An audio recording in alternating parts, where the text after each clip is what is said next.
Assalamualaikum warahmatullahi wabarakatuh. Oke, hari ini sekarang kita akan membahas tentang eh, AHP atau analitik hierarki proses. Ini masih bagian dari simulasi untuk pengambilan keputusan. Cuman kalau ini eh, kita akan melakukan pendekatan secara pairing, perhitungan secara pairing. Pairing itu berpasang-pasangan dari syarat-syarat atau kriteria-kriteria yang diinginkan dari si pengambil keputusan. Oke, jadi AHP ini dikembangkan oleh Thomas pada tahun 1980 dan diterbitkan dalam bukunya The Analytic Hierarchy Process. Jadi AHP ini tadi saya bilang melakukan pendekatan yang dirancang untuk mengukur preferensi berbagai faktor dalam alternatif-alternatif. Dan ini prosesnya melibatkan perbandingan secara berpasangan. Ya, seperti tadi saya bilang. Mungkin kalau sekarang secara pengertian masih bingung, nanti kita akan lihat contohnya seperti apa. Terus selanjutnya, pengambilan keputusan ini dimulai dengan memaparkan hierarki keputusan secara keseluruhan. Nanti, jadi kita sebelum membuat perhitungan AHP-nya, kita harus diawali dengan membuat hierarki keputusan. Jadi misalnya kita ingin membeli komputer, tapi eh, ada sistem-sistem tertentu, beberapa sistem, terus ada kemampuan hardware, ada kemampuan software, dan yang lainnya. Nah, itu nanti akan dipertimbangkan secara kuantitatif. Oke, selanjutnya, eh, eh, hierarki ini mengungkapkan faktor-faktor yang harus dipertimbangkan seperti berbagai alternatif dalam keputusan. Kemudian sejumlah perbandingan perpasangan dilakukan dan menghasilkan penentuan bobot faktor dan evaluasi faktor. Nah, ini di dalam melakukan pembobotan penilaian preferensi tadi dibuat skala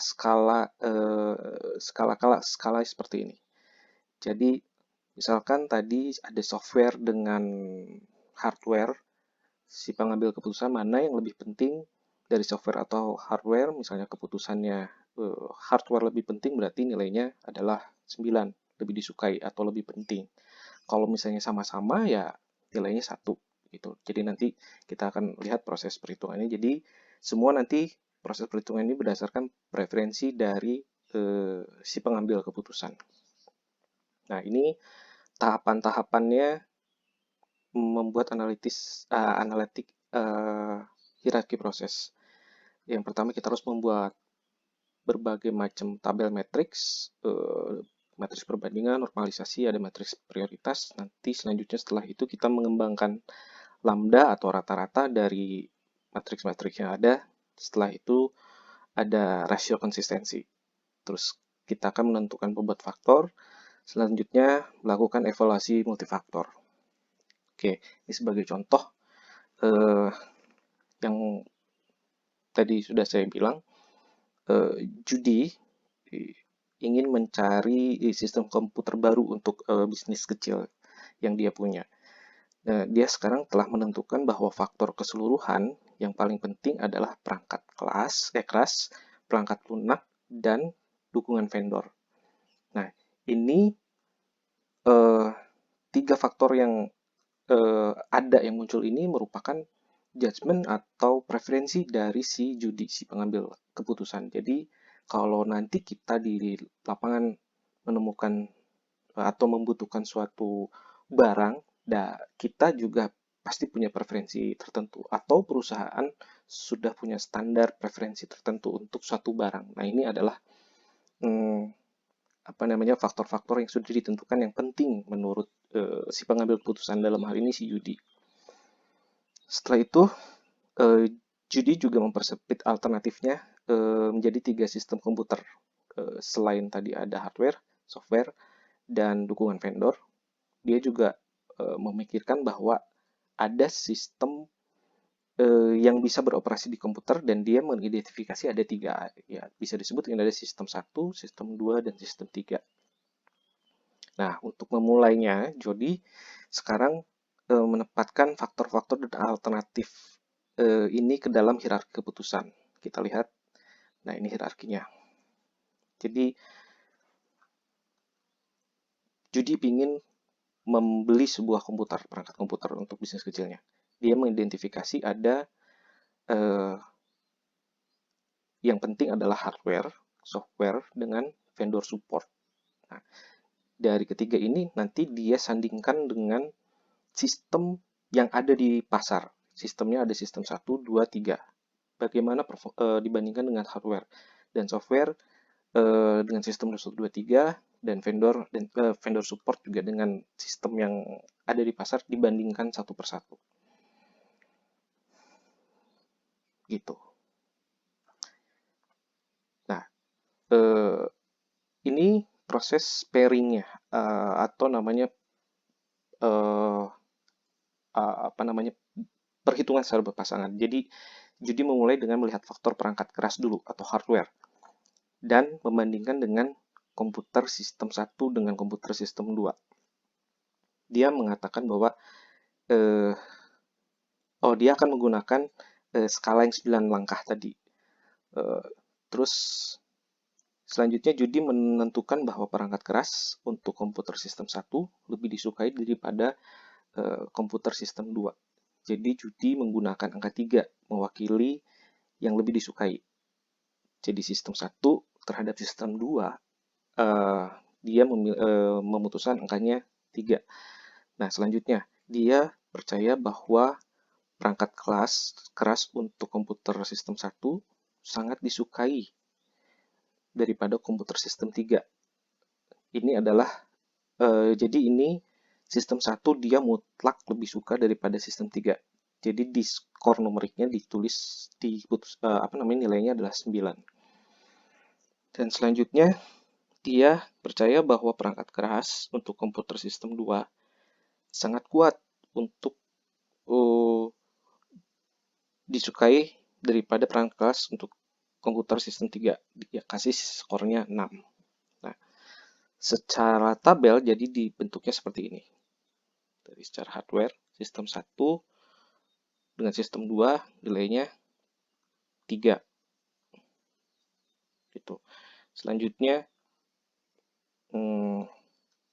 untuk sistem 1 dan sistem 3 nilainya 9. Sistem 1 terhadap sistem 3 nilainya 9. Nah, perbandingan itu harus berhadapannya seperti ini. Jadi selalu yang dilihat adalah sebelah kiri dulu, sistem 1 terhadap sistem 2. Atau yang sebelah sini terhadap sebelah sini. Jadi kalau tadi dibilang sistem 1 lebih disukai daripada sistem 3, nilainya 9, maka sistem 1 daripada sistem 3, nilainya 9. Ditulisnya di sini 9. Begitu seterusnya. Nah, setelah itu bagaimana dengan tabel yang lain, kolom yang lain yang kosong-kosong? Nah, ini kita akan hitung. Kalau misalnya sistem 1 dibandingkan sistem 2 sudah terisi di preferensinya 3, berarti kebalikannya sistem 2 terhadap sistem 1 nilainya jadi sepertiganya. Yang 9 juga sama, sistem 1 terhadap sistem 3 itu nilainya 9. Nah, kalau sistem 3 terhadap sistem 1 jadi 1/9. Itu juga yang 6. Ini ya, sistem 2 terhadap 3. Berarti kalau 3 terhadap 2-nya jadi 1/6. Begitu. Nah, ini merupakan pembobotan preferensi si pengambil keputusan terhadap perbandingan perbandingan kriteria yang diinginkan. Dia yang pertama ini menghitung hardware dulu. Seperti yang tadi ini, hardware dulu, terus diperbandingkan antara sistem 1 dan 3. Satu sama lain diperbandingkan. Nanti setelah ini juga software dibikin tabel baru lagi, dan vendor support juga dibikin tabel baru lagi. Gitu. Nah, ini adalah contoh bagaimana memasukkan skala numeriknya dan kemudian menjadi comparison matrix. Ini matriks perbandingannya seperti ini. Oke, ini contohnya yang kita mulai sekarang, kita mulai coba hitung. Ini contohnya ada seseorang yang ingin memilih mobil yang paling bagus buat dia. Nah, menurut dia, mobil yang bagus itu ada 3 kriteria. Yang pertama, harganya. Yang kedua, ada safety-nya. Yang ketiga, appearance-nya seperti apa. Wujud mobilnya, modelnya, segala macam seperti apa. Nah, dari merek-merek mobil yang ada di pasar, ada 3 jenis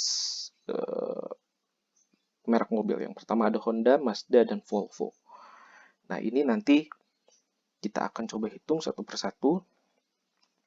Saya nanti menggunakan Excel. Kalian, teman-teman juga bisa lihat rumusnya, tapi nanti kalau misalnya ujian mungkin harus hitung manual, tapi nggak akan begitu ribet ngitungnya. Oke. Oke, sekarang ini ada Excel-nya, sudah saya buat. Jadi si yang beli sudah memutuskan bahwa untuk harga mobilnya, jika Honda terhadap Mazda, maka nilainya adalah 2. Antara Honda dan Volvo adalah 4, dan Mazda terhadap Volvo nilainya 3. Nah, kita sekarang isi yang di sini, tadi saya udah jelaskan yang di awal. Jadi kalau misalnya Honda terhadap Mazda sudah 2, maka di sini Mazda terhadap Honda jadinya 1 per, nilainya ini udah 2, berarti 1/2. Oke, selanjutnya antara Volvo dengan Honda. Berarti di sini kebalikannya, Honda terhadap Volvo nilainya 4. Berarti kalau gitu di sini 1 per nilai dari sini adalah 4. Oke, selanjutnya untuk Volvo terhadap Mazda. Di sini kita lihat berarti kebalikannya adalah Mazda terhadap Volvo. Nilainya 3 di sini, berarti nilainya di sini adalah 1/3. Oke, selanjutnya kita menghitung total dari setiap kriteria merek. Kita hitungnya seperti ini. Ini berarti ditambah dengan ini, ditambah dengan ini. Oke. Atau kita bisa menggunakan rumus sum. Oke, sekarang kita sudah dapat totalnya dari setiap nilai merek di kriteria cost. Selanjutnya kita akan menormalisasi matriks. Normalisasi itu caranya adalah dengan membagi nilai yang ada di sini terhadap total dari setiap kriteria yang ada. Jadi langsung aja ini dibagi dengan ini. Oke. Yang kedua juga sama. Ini dibagi dengan ini. 30 sama. Ini dibagi dengan ini. Oke. Atau kita bisa pakai rumus. Sekarang yang Mazda ini dibagi dengan ini. Nah, sekarang kita kunci supaya ketika kita copy ke bawah ini, si sel ini supaya yang tetap preferensinya di sini kita kunci di kolom 11. Jadi biar kita tekan F4. Nah, kalau ini berarti dia nggak akan kemana-mana, tetap di sini secara baris dan kolom. Kalau ini kita kunci cuman si baris 11 aja, dia nggak akan kemana-mana. Atau kalau misalnya ribet pakai rumus ya, mangga cara manual masing-masing. Kalau ini udah kita bisa copy paste karena semua jadi konsisten. Tuh. Ya, ini sudah otomatis diam di sini. Ketika kita pindah ke sini juga dia ikut pindah. Dia tidak akan ikut naik turun yang ininya karena sudah dikunci. Oke, selanjutnya kita bikin rata-rata setiap baris.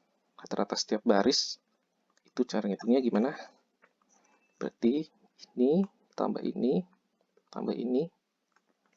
bagi 3. Atau kalau pakai rumus Excel ada average. Kita short ininya. Oke. Selanjutnya kita menghitung weighted sum factor.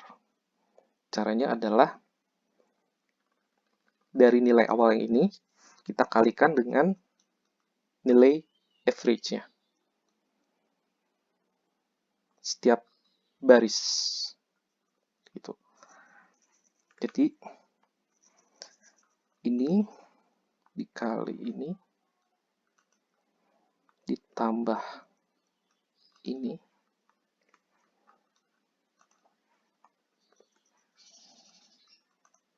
dikali dengan ini. Ini dikali dengan ini. Oke, selanjutnya keduanya sama. Sama. Ini dikali dengan baris Mazda ditambah ini dikali dengan tambah ini dikali dengan ini. Oke, selanjutnya ada ini dikali dengan ini tambah, sorry salah, kasusnya ini dikali dengan ini ditambah yang kedua dikali dengan yang kedua ditambah ini dikali dengan yang ini. Oke, sudah dapat. Nah, sekarang kita menghitung konsistensi vektornya. Caranya adalah kita membagi weighted sum vektornya dengan row average-nya masing-masing. Jadi ini dibagi dengan ini. Kita copy ke bawah semua. Dan selanjutnya kita hitung rata-ratanya. Kalau rata-ratanya udah pasti, kita pakai rumus aja.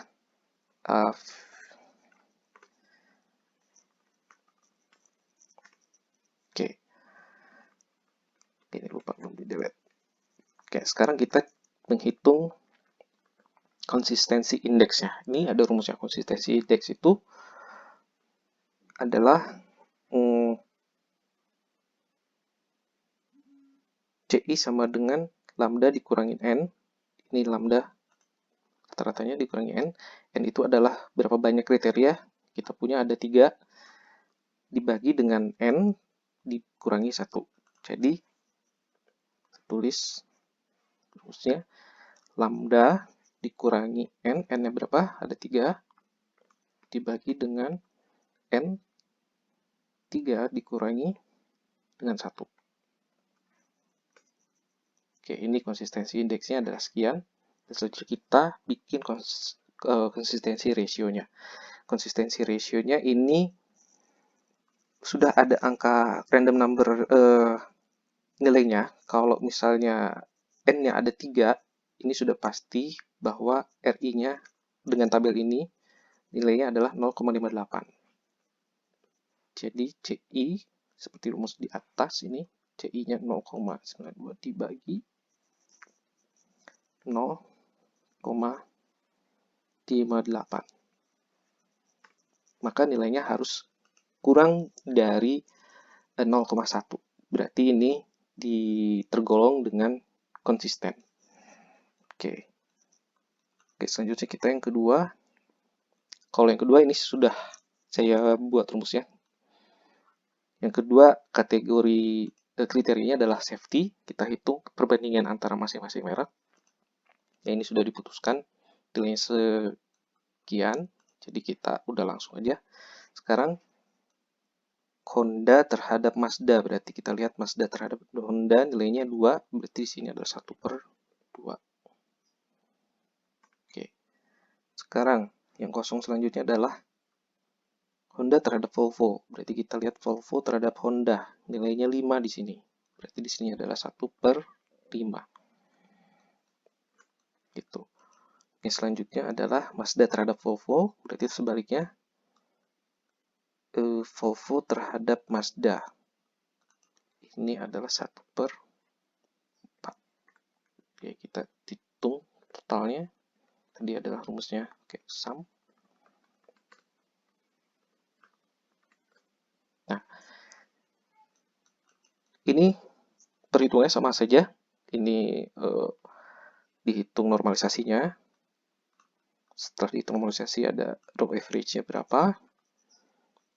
Row average kan tadi ini rata-rata di baris ini, jadi ini tambah ini dibagi 3, seterusnya ke bawah, dan seterusnya weighted sum factor. Ini yang sudah tadi kita hitung. Jadi kalau di matrix, yang udah kenal matrix, udah ngerti ini dikali dengan row average yang ada di sini, dikali 1/1. Oke, di sini ternyata nilainya juga 0, di bawah 0,1. Nah, ini semua kita hitung kriteria-kriteria yang ada. Jadi ada 3 kriteria, cost, safety, sama appear. Kita hitung 1/1. Ini tadi sudah saya hitung. Dan kemudian yang terakhir, ada perbandingan antar kriteria. Nanti itu juga ditentukan sama pengambil keputusan. Dan ini sudah ditentukan, dia menentukan antara ini dengan ini. Jadi selanjutnya kita mengisi tabel yang lainnya seperti biasa, dan kemudian dihitung normalisasi matriksnya. Gitu. Dan dihitung kriteria average-nya, row average-nya, weighted sum sector-nya juga dihitung. Nah, selanjutnya adalah kita pindahkan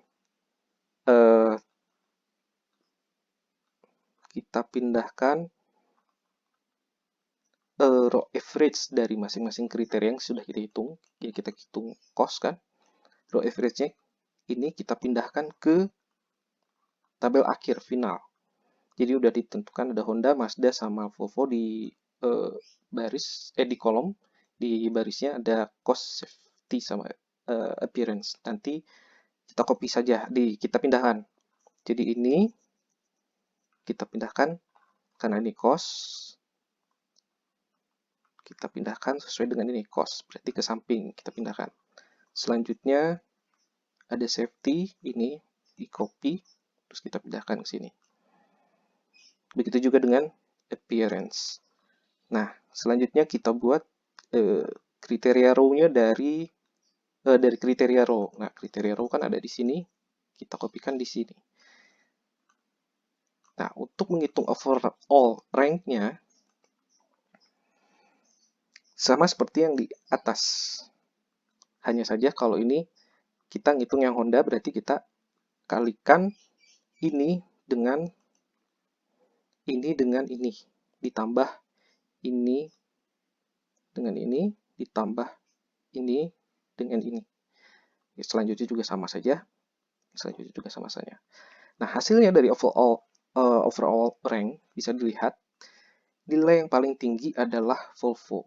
Berarti Volvo adalah terbaik menurut kriteria yang disyaratkan oleh si pengambil keputusan. Dan kalau memastikan bahwa perhitungan kita benar atau salah, kita jumlahkan aja semua ini. Kalau hasilnya 1, berarti kita konsisten dan perhitungannya sudah benar. Jadi begitulah kira-kira AHP, Analytic Hierarchy Process.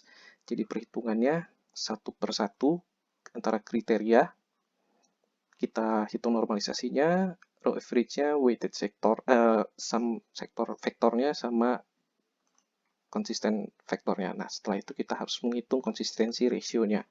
Harus nilainya di bawah 0,1. Begitu. Oke, untuk materi AHP ini sudah selesai sampai di sini. Mungkin di sini terasa singkat karena sudah dibantu perhitungannya. Nanti mungkin ada tugas, bukan sekarang, mungkin minggu depan, karena sesuai dengan silabusnya minggu depan itu harusnya ada quiz atau review. Nah, di situ nanti ada kita coba simulasi, teman-teman ada menghitung, boleh menggunakan Excel, tapi nanti pakai Google Sheet ya, Google Sheet. Jadi bisa langsung terlihat di saya. Gitu, oke. Atas perhatiannya terima kasih. Sampai jumpa minggu depan.